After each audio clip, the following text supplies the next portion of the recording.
documents reveal that the CIA tapped phone calls in the Cuban diplomatic networks. In the embassies? Oh, but yes, in the networks. Back then, there were no networks. In the Cuban and Soviet diplomatic missions in Mexico City.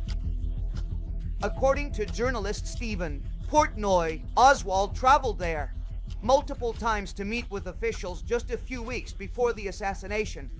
It was known beforehand. It was previously well known that the Central Intelligence Agency, CIA, was fully aware of Lee Harvey Oswald's travels, a crucial fact they deliberately hid from the Warren Commission, but the intricate details about the CIA's phone taps remained classified until this past Tuesday. The documents released last night provide more details about the CIA's operations, specifically in the vibrant and bustling capital city of Mexico City, where Oswald met with Cuban and Soviet officials in September 1963. He said, "These documents reveal how the CIA tapped the phones of the Cuban and Soviet diplomatic facilities, information that had been classified until now." So, the guy was meeting with the Cubans. The guy was from New York, from groups pro-Cuba. The guy visited Russia. He was in Russia. The guy was a schizophrenic military man who shot himself to get out of the Marines. Or the guy was the perfect cannon fodder for the communists to grab and use him to do what they wanted. In fact, he also tried to open a pro-Cuba group in Louisiana, like those in New York, and the New York communists themselves told him it was not the time. We don't think a group like this support from Louisiana, would be well received. This means that this guy was directly connected to Havana. And it is, until now, the only one responsible for the shot to the head of an American president.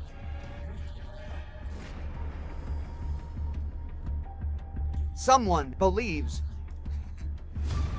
that this is a coincidence. I'm telling you no.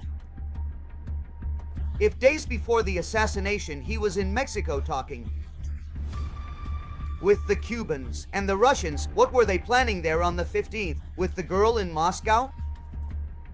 Of course not. A guy who's obsessed, folks, with killing a president.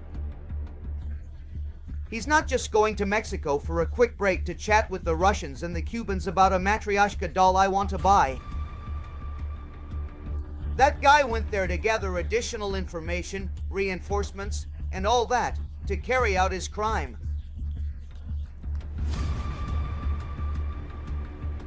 The American people have been misled about Cuba.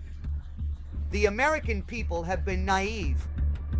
To put it nicely, naive, unaware of the reality, and in their naivety, they've supported the biggest enemy of the United States, which is the Cuban island of reality.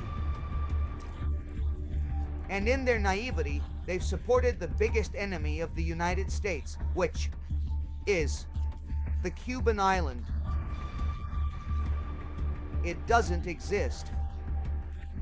Due to its proximity to the United States, an enemy that is so dangerous to us,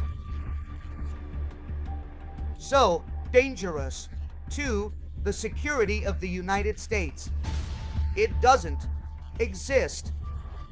It's a tiny little island, yeah, but it's an island that's there. Listen, she wants to. She's willing to sacrifice the lives of her people, starving them, letting them suffer from plagues and diseases, just so the money can be used to destroy the United States. Not all enemies have that